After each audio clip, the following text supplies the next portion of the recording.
Voici le jour que Dieu a fait. Disons merci en chant joyeux. Voici le jour que Dieu a fait. Disons merci en chant joyeux. Voici le jour que Dieu a fait. Disons merci en chant joyeux. Voici le jour que Dieu a fait. Disons merci en chant joyeux. Voici le jour que Dieu a fait. Disons merci en chant joyeux. Voici le jour que Dieu a fait. Disons merci en chant joyeux. Voici le jour que Dieu a fait. Disons merci en chant joyeux. Voici le jour que Dieu a fait. Disons merci en chant joyeux. Voici le jour que Dieu a fait. Disons merci à notre Dieu en chant joyeux. Voici le jour que Dieu a fait. Disons merci à notre Dieu en chant joyeux. Voici le jour que Dieu a fait. Disons merci à notre Dieu en chant joyeux.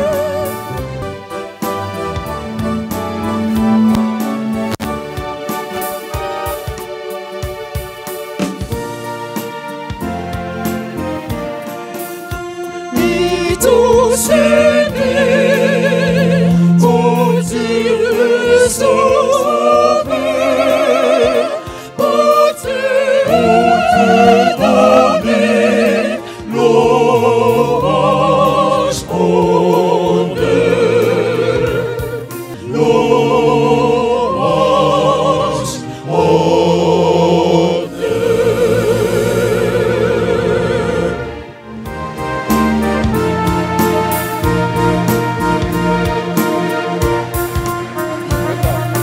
Dieu créateur, dans l'univers immense, ton splendeur, gloire et magnificence, et tous aimés, ô Dieu Sauveur,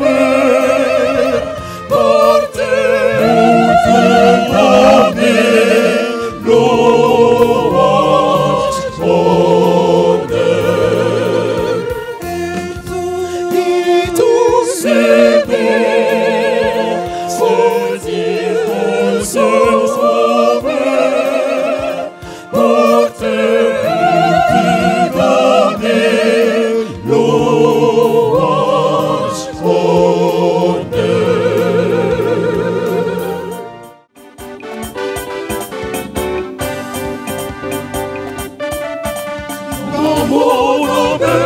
Soleil brille, soleil doux et joyeux, répand un éclat qui scintille, c'est le soleil de Dieu. Oh quel beau soleil dans mon âme, il éclaire, il illumine tout, en ses rayons mon cœur s'enflamme et je vais chanter partout. Quel beau soleil dans mon âme, il éclaire, il illumine tout, à ses rayons mon cœur s'enflamme et je vais chanter partout. Que tous ceux qui te cherchent soient dans l'allégresse et se réjouissent en toi. Que ceux qui aiment ton salut disent sans cesse, exalté soit Dieu. Ô Dieu, à toi ma faveur. Tu es mon aide et mon libérateur. Éternel, ne tarde pas. Frères et sœurs, que la grâce, la miséricorde et la paix vous soient données de la part de Dieu, notre Père, de la part de Jésus-Christ, notre Seigneur et Sauveur, de la part du Saint-Esprit, notre guide, aujourd'hui et à toujours. Au nom du Père, du Fils et du Saint-Esprit. Amen. Invoquons le Seigneur notre Dieu.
psaume 1.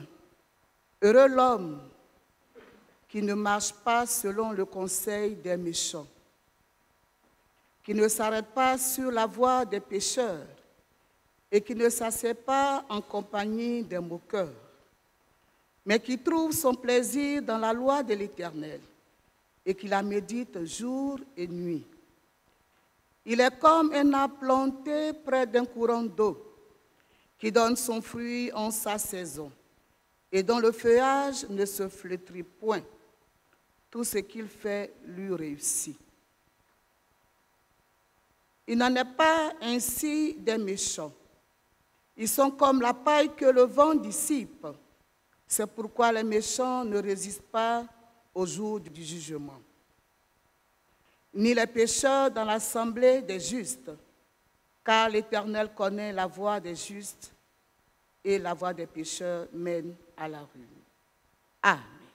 Matthieu 4, versets 1 à 11 que nous lisons. Alors Jésus fut amené par l'Esprit dans le désert pour être tenté par le diable. Après avoir jeûné 40 jours et 40 nuits, il eut faim.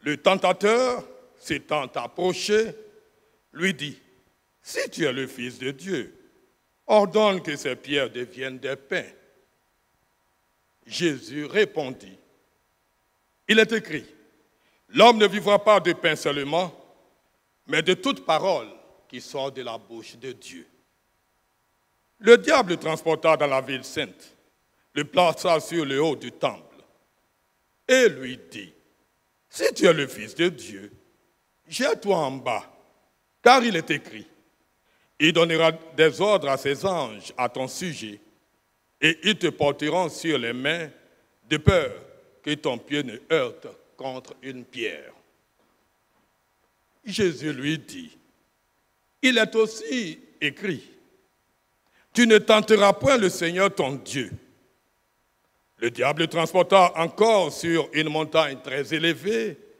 lui montra tous les royaumes du monde et leur gloire, et lui dit, « Je te donnerai toutes ces choses si tu te prosternes et m'adores. » Jésus lui dit, « Retire-toi, Satan, car il est écrit, tu adoreras le Seigneur ton Dieu et tu le serviras lui seul. » Alors le diable le laissa, et voici, des anges vinrent auprès de Jésus et le servaient.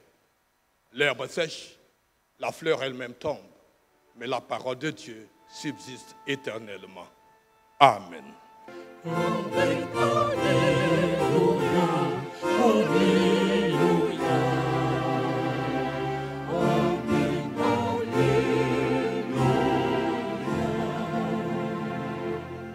Tous les jours, tout est joyeux, lumière et félicité. Oh, les frères sur notre voile, sauvons sous l'égalité. Ces petits comptés sur nous, ces petits comptés sur nous, les commencer jusqu'au bout, ces petits comptés sur nous.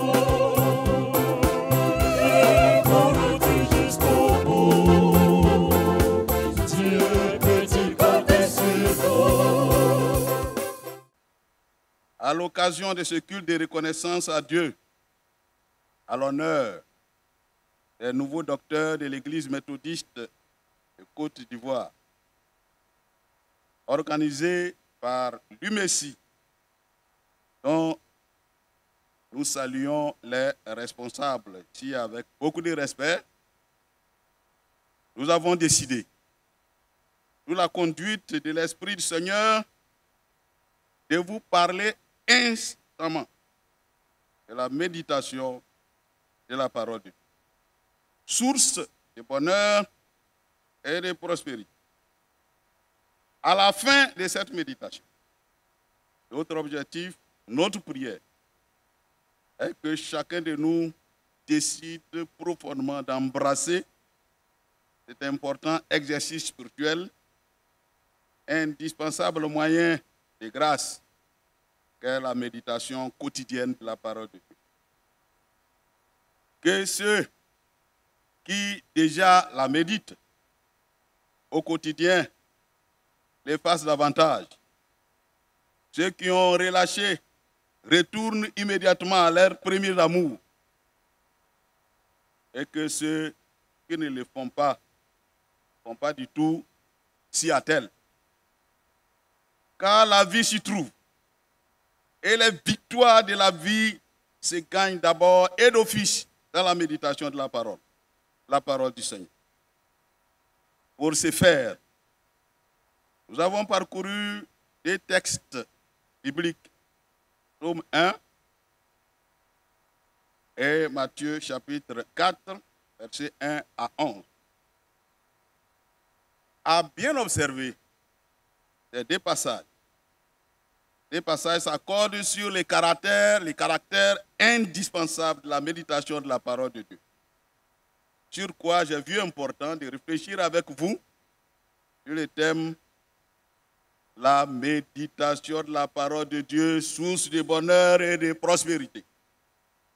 Et pour cela, je vous propose comme verset de méditation les vers 1, 2 et 3 du psaume 1.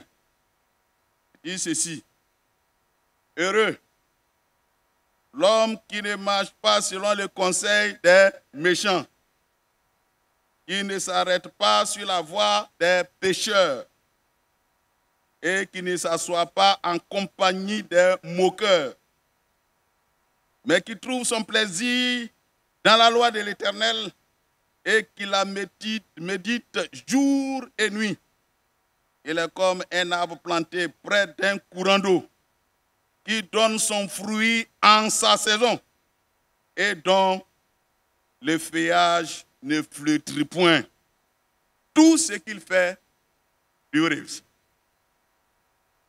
Bien-aimés du Seigneur, peut-on vraiment parler d'utilité ou de l'opportunité de la méditation de la parole de Dieu dans ce monde d'aujourd'hui sans être ridicule? Un monde postmoderne qui s'octroie la fierté d'une société aux réalités technico-rationnelles. Peut-on parler de l'importance de la méditation de la parole de Dieu sans être ridicule dans un univers d'aujourd'hui où l'on parle de plus en plus du règne de la laïcité, dans une certaine mesure prise comme un refus total de l'emprise du religieux ou le refus de la dictature du religieux entre griffes, pour accréditer ainsi la liberté de pensée et de comportement dans tous les sens. Serait-il vraiment franc, bien-aimé du Seigneur? Serait-il réel de concevoir une possibilité à prendre plaisir à la méditation de la parole de Dieu dans une société pleine d'appétits de tout genre? Est-il possible de conseiller impunément à l'homme d'aujourd'hui, surtout à la jeunesse, de prioriser dans sa vie la méditation de la parole à l'heure de l'Internet, de l'Android, des réseaux sociaux, WhatsApp, Messenger, YouTube, TikTok, Instagram, etc., etc. au plus fort de toutes ces préoccupations qui se font actuelles. L'auteur du psaume 1, psaume numéro 1, nous surprend avec une très grande déclaration que je juge digne d'intérêt dans ma quête de réponse. Il crie, et crie fort, et très fort. Heureux l'homme qui ne marche pas selon les conseils des méchants, qui ne s'arrête pas sur la voie des pécheurs et qui ne s'assoit pas en compagnie des moqueurs, mais qui trouve son plaisir dans la loi de l'Éternel et qui la médite jour et nuit. Il est comme un arbre planté près d'un courant d'eau. Il donne son fruit en sa saison et dont le feuillage ne flétrit point. Tout ce qu'il fait, il réussit. Pour continuer aisément la réflexion, il nous faut chercher à comprendre le sens de cette déclaration du sautier. Ensuite, la ramener à notre vie présente et enfin en tirer quelques conseils sur les moyens à découvrir la nature du bonheur et de la prospérité qu'offre la méditation de la parole de Dieu. Expliquons cette déclaration du psalmiste en deux tableaux. Remarquons d'abord, dans un premier tableau, avec quelle gradation intéressante l'auteur décrit la situation de péril que court l'homme désinvolte, négligent de la parole, par l'usage qu'il fait des mots bien choisis que je vous invite à identifier avec moi. Le vers 1. Heureux l'homme qui ne marche pas selon le conseil des méchants. Vous me suivez? Quel est le verbe qui se trouve dans cette phrase? Heureux l'homme qui ne marche pas selon le conseil des méchants. Le verbe c'est marcher. Continuons de suivre. Qui ne s'arrête pas sur la voie des pécheurs. Le verbe c'est quoi? S'arrêter. Qui ne s'assoit pas en compagnie des pécheurs. Le verbe c'est quoi? Nous avons donc marché, s'arrêter et puis s'asseoir. Autrement dit, malheur à l'homme qui marche selon le conseil des méchants, qui s'assoit sur la voie des pécheurs, marcher, s'arrêter et s'asseoir, explique une gradation dans le mal. Disposition morale et spirituelle qui reste gravement nuisible à la méditation de la parole. On entre dans la mauvaise voie par la tentation de marcher. On y persiste après avoir cédé, s'arrêter, et on finit par ne plus la quitter. On reste définitivement attaché et lié par l'addiction. C'est s'asseoir. Un pareil progrès dans le mal, nuisible à la méditation, est marqué par des termes méchants, pécheurs et moqueurs. Les méchants, en hébreu racha au singulier et rachaïm au pluriel, désignent littéralement les gens peu stables, sans loi ni principes moraux, qui sont capables de faire ou de provoquer intentionnellement le mal, sans regret. Des gens qui n'ont aucune crainte du Seigneur. Comprenez que marcher selon leurs conseils reste totalement nuisible, et nuisible à toutes les capacités de concentration pour la parole. Les pécheurs, en hébreu, chata, au singulier et chataïm au pluriel, comme il est dit ici, les pécheurs, les chataïm. Chata désigne littéralement celui qui erre, celui qui a raté sa cible. Donc, chata désigne les ratés. Les pécheurs, ce sont donc les méchants qui se sont habitués, qui se sont familiarisés à une vie coupable. Vous comprenez que s'arrêter sur la voie d'un raté ou des ratés, vous comprenez ce que ça peut être. Ensuite, les moqueurs, du terme hébreu letz au singulier et letsim au pluriel. Le mot letz désigne les railleurs de tout ce qui est pieux. Les moqueurs, ce sont donc les pécheurs qui demeurent dans le mal et qui s'en fichent. Ils s'en foutent. Ils s'en manquent éperdument. Et ce sont ceux dont l'esprit devenu tout à fait profane ne voit plus dans ce qui est saint, ne voit plus dans ce qui est saint que matière à plaisanterie et à raillerie. Vous comprenez, bien aimé le Seigneur, que ça soit toujours en compagnie des moqueurs, ces derniers-là, on arrive à coup sûr à abandonner la voie de la méditation ou de ne même plus s'y engager. En somme, dans ce premier tableau, l'auteur explique comment celui qui ne prend pas plaisir à la méditation de la parole de Dieu s'expose au danger de s'offrir au mal.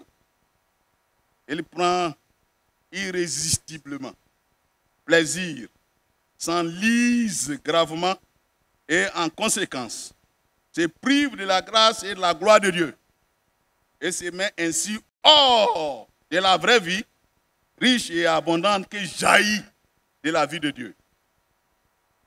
Dans le second tableau, l'auteur expose comment tout réussit à celui qui prend plaisir à lire la parole de Dieu et à la méditer.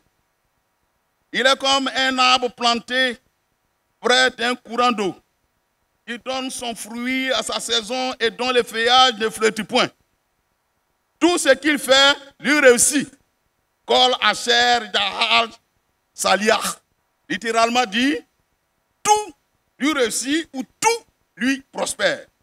Au simple, et pour dire simple, il prospère.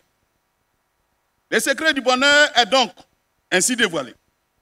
Il se trouve dans la Torah. Dans ce contexte, et par extension, la Bible tout entière. Cette Bible contient la parole de Dieu, la parole créatrice, qui fait vivre, qui nous fait grandir et qui peut nous rendre heureux. Parce que par elle, nous entrons en communion, en communication parfaite avec l'ultime. Ensuite, le psalmiste nous donne même le mode d'emploi de cette parole. Il ne dit pas, heureux celui qui connaît bien la Bible. Il ne s'agit donc pas d'une connaissance intellectuelle. Il ne dit pas, heureux celui qui fait ce que la Bible demande. Il ne s'agit donc pas non plus d'une obéissance morale à des commandements.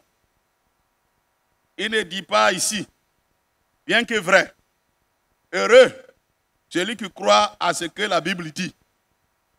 Ce n'est donc pas un traité de dogmatique.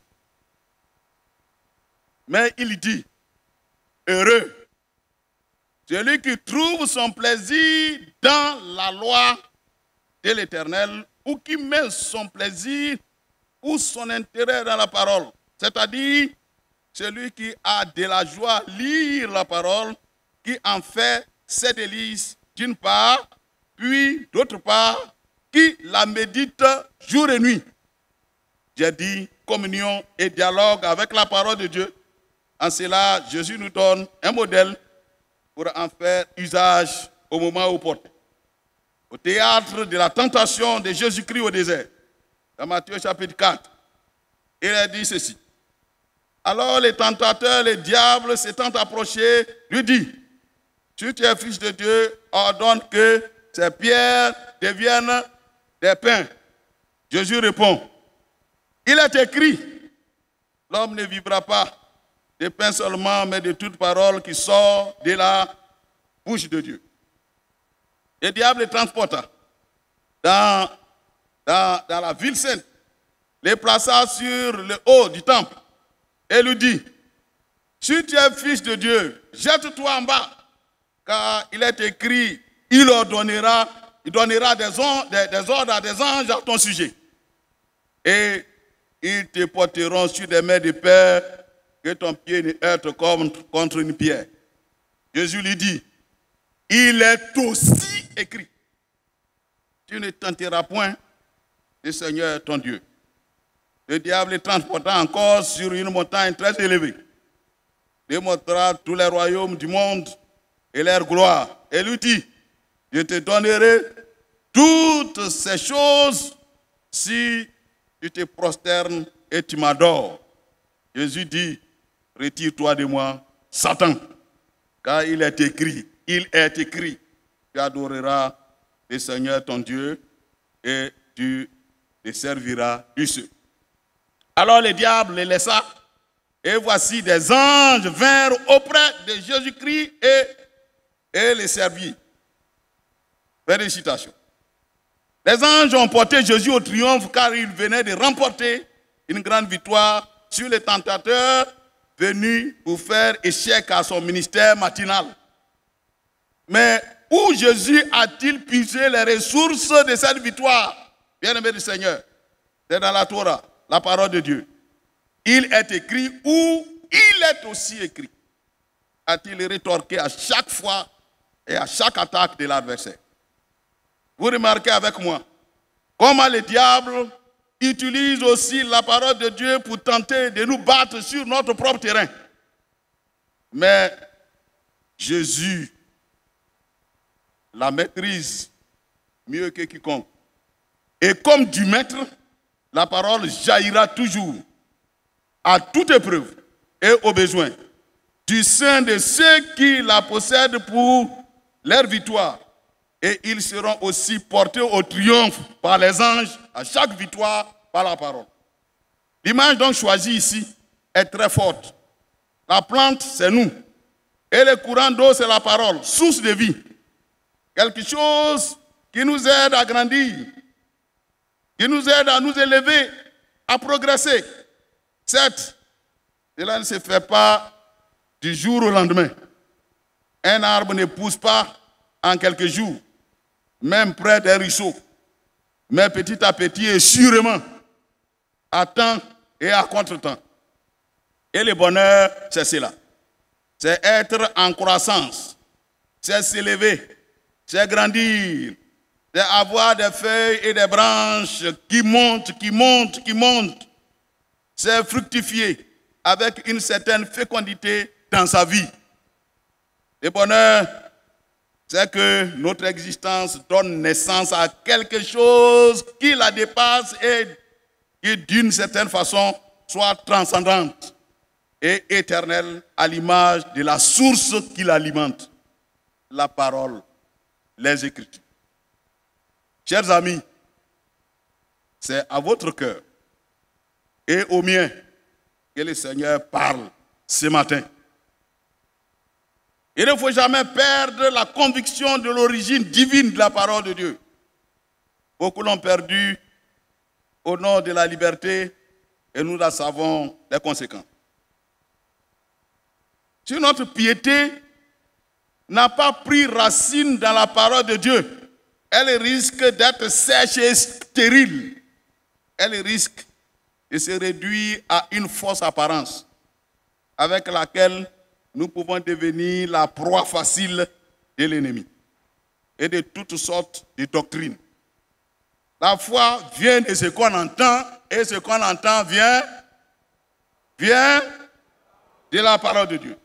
Il convient donc, bien-aimés, d'examiner tous les jours et chaque jour avec exactitude les Écritures qui sont la base de notre espérance. Est-ce ce que Jésus-Christ lui-même dit et ce que sa parole promet, qui se trouve être la base de notre piété, de notre vie? Les cas échéants, il est difficile que notre édifice résiste aux orages de cette vie qui se complique au quotidien. C'est pourquoi, dit Jésus, quiconque entend ces paroles que j'ai dites et les met en pratique sera semblable à un homme prudent qui a bâti sa maison sur le roc. La pluie est tombée. les torrents sont venus, les vents ont soufflé et se sont jetés contre cette maison. Elle n'est point tombée parce qu'elle était fondée sur le roc. Matthieu chapitre 7, versets 24 à 25. Voici qui est fondamental, la méditation de la parole. Mais jugeons en nous-mêmes. Combien de temps de méditation avons-nous dans notre programme personnel? Nous pouvons répondre personnellement et de façon franche devant les Seigneurs. Comparons notre temps de lecture et de méditation personnelle ou méditation familiale de la parole au temps que nous mettons à Facebooker ou à TikToker. Notre Dieu est un Dieu jaloux. Nous devons arranger cela rapidement pour qu'il ne soit pas mécontent de nous. Ces temps de fin d'année, temps précurseurs de l'année nouvelle 2025, sont très précieux. Il requiert beaucoup de concentration, de prière et de changement d'attitude. Vous êtes certainement au courant du phénomène de Balthazar. Il secoue la toile et le monde entier en ce jour, qui est loin d'être un fait anodin de toile. Il en aura encore et encore et encore de plus graves. Mais ces temps devait, au nom du respect et la valeur des souffrances de notre Seigneur, par lesquelles nous sommes sauvés, nous amener à mettre de côté un tant soit peu les réseaux sociaux ou même ne serait-ce que diminuer un peu le temps à eux consacrés pour méditer la parole de Dieu en priorité à tout le corps de Christ, à la nation ivoirienne, à tous les acteurs politiques d'ici et d'ailleurs, de se résoudre à la méditation de la parole de Dieu, la Bible, pour voir notre monde afficher à coup sûr la paix, le bonheur, la prospérité sans la guerre et les autres animosités de l'humanité. Heureux l'homme qui ne marche pas selon le conseil des méchants, qui ne s'arrête pas sur la voie des pécheurs et qui ne s'assoit pas en compagnie des moqueurs, mais qui trouve son plaisir dans la loi de l'Éternel et qui la médite jour et nuit. Il est comme un arbre planté près d'un courant d'eau qui donne son fruit en sa saison et dont le feuillage ne flétrit point. Tout ce qu'il fait lui réussit. Dieu vous bénisse. Amen.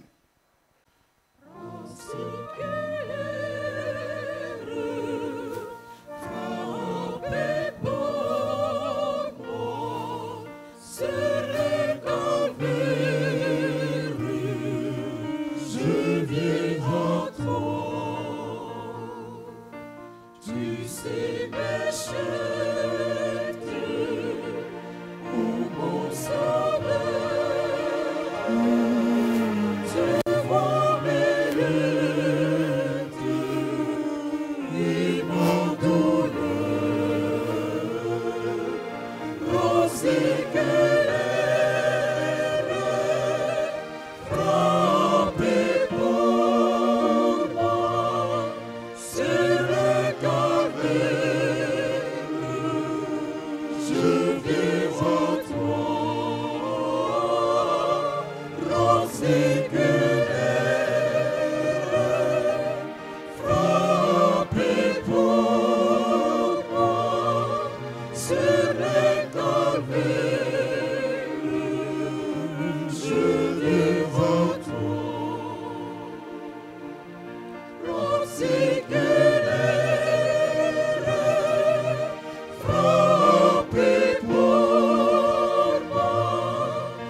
Seigneur Jésus, de la nuit où il fut livré, prit du pain. Après avoir rendu grâce, il le rompit, le donna aux disciples en disant, « Prenez et mangez, car ceci est mon corps brisé pour vous. Faites ceci en mémoire de moi. » Et même après avoir soupé, Jésus-Christ prit la coupe et dit, « Cette coupe est la nouvelle alliance en mon sang. Buvez-en tous. Et faites ceci toutes les fois que vous en boirez en mémoire de moi. » Ainsi, frères et sœurs, toutes les fois que nous réunissons et partageons le pain et le vin, nous rappelons, nous prenons conscience que c'est pour nous, les humains, que Dieu, dans son amour, est venu en Jésus-Christ pour nous sauver. Nous prenons conscience que notre Seigneur a souffert à la croix de Golgotha à l'an 33 de l'ère chrétienne. Et nous croyons que Christ est mort véritablement. Nous croyons que le troisième jour, il est revenu de la mort à la vie. Nous croyons qu'il est remonté au ciel. Nous croyons que du ciel, il redescendra selon la promesse qu'il a faite aux disciples. La promesse qu'il a faite à l'humanité de génération en génération. Christ redescendra donc du ciel et nous prendra avec lui afin que nous entrions dans le palais des cieux. Et nous croyons qu'entre-temps, donc dans notre cheminement historique, il est avec nous par le Saint-Esprit. Puisque sans le Saint-Esprit, nul n'est capable de transcrire dans les actes aucune de ces paroles. C'est donc avec lui que nous vivons, que nous agissons, que nous posons des actes. Gloire soit donc à notre Dieu, Père, Fils, Saint-Esprit, qui nous aime en tant qu'individu, qui nous aime en tant que couple, qui nous aime en tant que communauté, qui nous aime en toutes circonstances. Puissions-nous nous résoudre à rester dans la voie des justes et non des moqueurs et non des méchants.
du très révérend docteur Fulgence Kofi avance.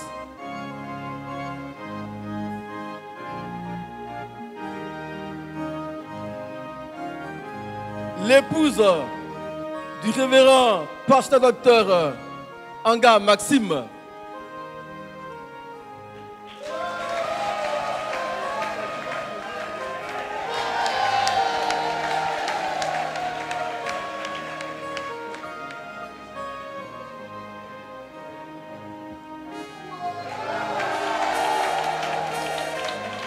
L'épouse du révérend pasteur docteur Jonas Zamé.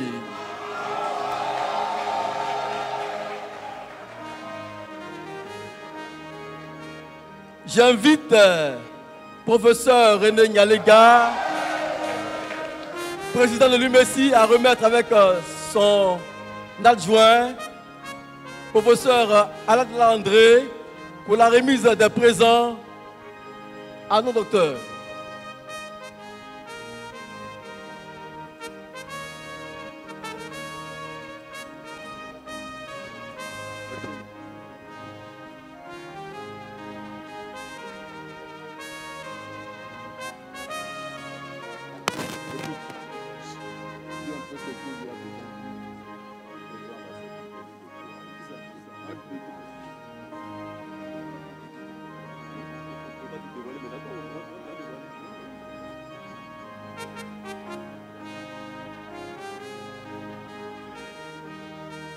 Nos pasteurs docteurs reçoivent un ordinateur HP Core i3, 8 Go de RAM et 1 Tera de disque dur.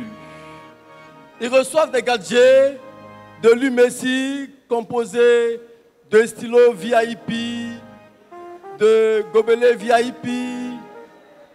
Ils reçoivent également d'autres gadgets, des calepins. Écoute sa voix, gloire à Dieu, mot de région et toi, ouvre-le, au Père, Jésus est vainqueur.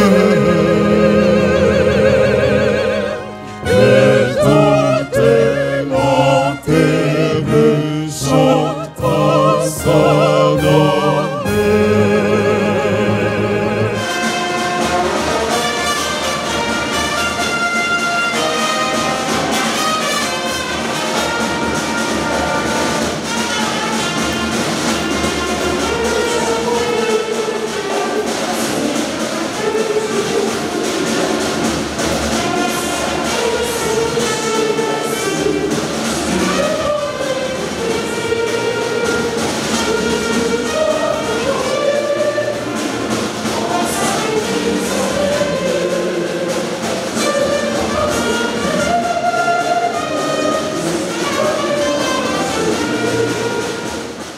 À l'église méthodiste de Côte d'Ivoire, avec à sa tête son éminence Bishop Benjamin Boni, président de la conférence, au conseil éducation et formation présidé par le professeur Aladela, à l'université méthodiste de Côte d'Ivoire, sous la diligence du professeur René Nyalega, à l'Institut supérieur de théologie d'Abadien, dirigé par professeur Nyagne Marcel Tata, directeur, et professeur David Wadjo Aka, vice-directeur chargé des affaires académiques, à tous nos enseignants de l'ISTA et de l'UPAC, à professeur Brigitte Guessou, notre compagne de lutte et notre mentor, à toute la communauté méthodiste pour ses prières, à tous dont la présence, vous, je dirais, dont la présence ici est marque de solidarité et de soutien, à tous ceux qui de près ou de loin nous ont apporté assistance spirituelle, morale, matérielle ou financière, nous exprimons toute notre reconnaissance. Dans tes bras, je me sens si bien.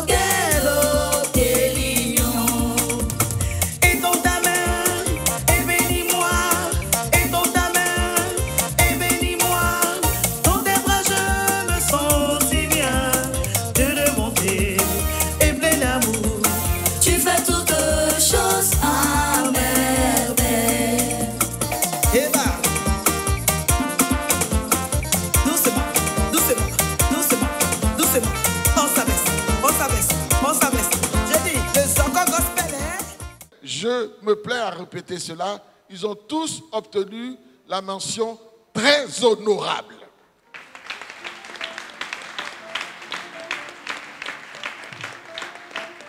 Docteur Assalé Niamien Eugène dans la discipline de l'éthique.